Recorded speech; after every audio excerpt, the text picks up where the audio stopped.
Chris Matthews calls it a potential Saturday night massacre in slow motion. It started when Trump fired James Comey because of the Russia thing.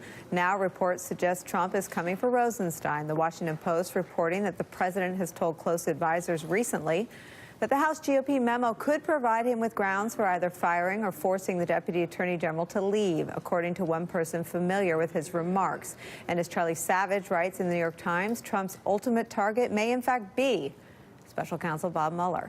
Under Justice Department regulations, only Rosenstein can fire Mueller, and only if he finds that the special counsel has committed misconduct, something he has repeatedly said he has not seen any sign of. But if Mr. Trump were to fire Rosenstein, he could install a more accommodating replacement, someone willing to say that he or she had spotted a reason to justify removing the special counsel and shutting down his investigation. Barbara McQuade is still with us, and the panel's here. You say it won't happen, but Sally Yates, we understood at the time to be because of the Muslim ban, but coincidentally, I suppose, she had warned them about Michael Flynn, gone. Comey asked to see to it to let Flynn go, gone.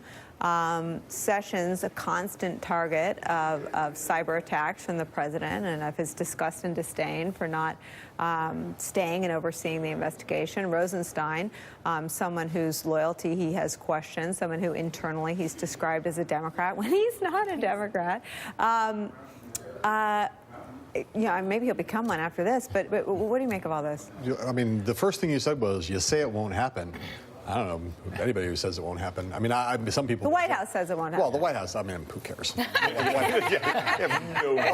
I mean, they just lie routinely. And the reality is that in any White House, you can assert something to be true, and it's true until it's not true anymore. So, look, Trump wants to fire Mueller. He's wanted to fire Mueller for a long time. He talks about it constantly, and on one occasion, at least, he asked he's asked the White House counsel to fire him. He's looking for a way to fire him. Neuter him. Or neuter him. There's two ways. You bring in somebody else to oversee the investigation, then he can control the scope of where he's going. I don't think Donald Trump understands the word neuter. I think I think what he understands is fire. He's very good at firing people. Firing is in his purview and the way he thinks about the world. I think he wants to fire, and he's looking for various angles to get himself to the point where he in his mind feels as though he can justify it and where the political damage won't be too great. I think it's not inevitable, but it is directionally close to inevitable that he will try again, if not succeed, to fire Mueller. And here's another reason why that may be in the news and on his mind right now. So ABC is reporting that in the weeks before Special Counsel Robert Mueller's team interviewed Jeff Sessions, the Justice Department turned over a cache of internal correspondence, including documents related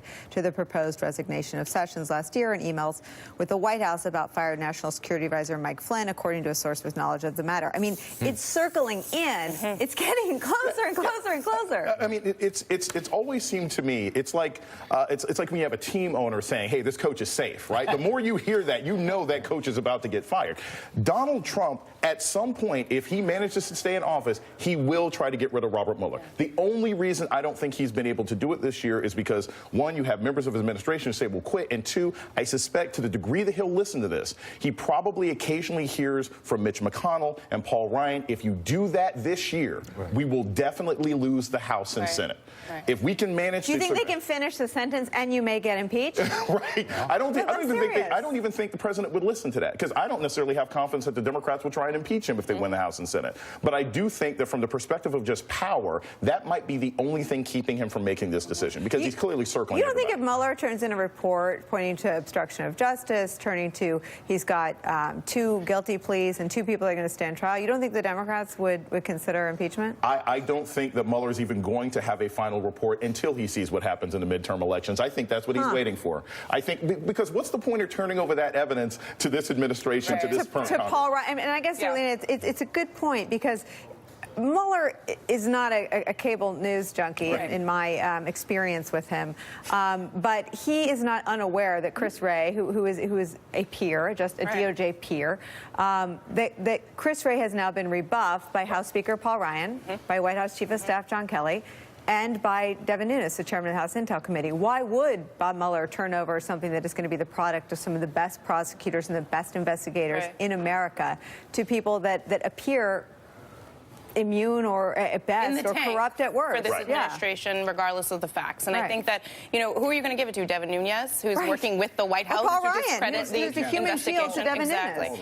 Yeah, so I think that I agree with you that he's probably going to wait until after the midterm elections. I do think that that's true. I agree also that I don't know if Democrats 100% will move to impeach the president. And again, that's very difficult to remove the president. You not only have to get the impeachment in the House, but then you also have to get the conviction in the Senate. Exactly. And so I think that, you know, Democrats have a tricky question, but I do think the base of the Democratic Party absolutely will put pressure on Democrats to do that. But I think we're underestimating, though, the degree to which the Trump strategy is succeeding. If the Trump strategy is to discredit and to delegitimize whatever Bob Mueller comes out with, you know, let's face it, he's got the conservative media, he's got conservatives now, Republicans in Congress who have gone along with all that. So he's got his base, whether that's 36 to 42% of the electorate, who have already basically been preconditioned to disregard anything Bob Mueller comes out with. So in terms of strategy, what is he better off? Because I imagine this is the way this is the conversation in the Oval Office will go. But if you fire Bob Mueller, you create a Nixonian, a Saturday Night Massacre firestorm. However, let it play out. We can smear this investigation. We can blow it off. This is just fake news, and we're going to get your friends in Congress to basically run interference for you. But Charlie's suggesting, though, that Donald Trump has impulse control. Right. That he behaves according to strategy. Right. I will say more to put a finer point on what Charlie said, and I'm going to again get to talk about Charlie Sykes' old friend, Paul Ryan. What this week has demonstrated, it's not just that he's trying to create a context in which there's a doubt that's been sown around the investigation. He's trying to create it not just for his base, but specifically for Republicans in Congress who could, if they were faced with a report from Mueller that was damning or devastating, could say, we're not going to move to impeach because this investigation's bogus. And what we learned this week, what history is written, what we learned this week is that Paul Ryan is on team bogus. He's on team Nunes. He's on team discredit Mueller. He's not on the side of truth. And how did he get corrupted? Institutional responsibility. I need to offer my defense of Paul Ryan. I actually don't have any. Okay.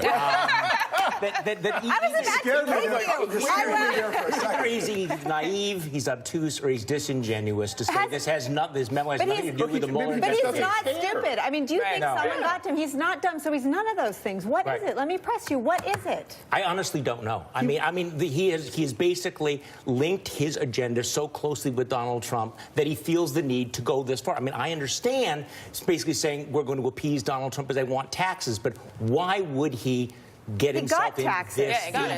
Why would he go in this deep on this obstruction of justice? I'm getting in trouble. Barbara McQuade, let me give you the last word on Rod Rosenstein. He is someone who, not a household name, but he may be about to be. Do you think there's any chance that he quits, or do you think he views, I mean, is there any chance that there's something that we don't know about his role in all this? There was some speculation in legal circles that he may already be recused and we don't know about it. Could he be a witness that Mueller has already talked to? Can you just weigh in from sort of your insider vantage point about how important, how instrumental Rosenstein is and the consequences if he were to be fired or to leave? So I know Rod Rosenstein. He is a career professional who has served honorably in Republican and Democratic administrations. I don't agree with everything he's done since becoming the Deputy Attorney General, but I have often said to friends, in Rod we trust. He is our last line of defense, I think, because I do trust him to act honorably. And I think if he were to be fired, it could be very troublesome because we don't know who would replace him and who would then be over the Russia investigation. I am sure he is tempted every day to resign just to be done with all of this and could be out in the private sector earning 3 or 4 times his current salary without all of these headaches. But I also think that he is duty-bound to stick it out to try to protect this investigation to the end. A person with honor, just the kind of person that ends up in Donald Trump's crosshairs. Barbara McQuade, we're grateful to you. Thank you so much. When we come back,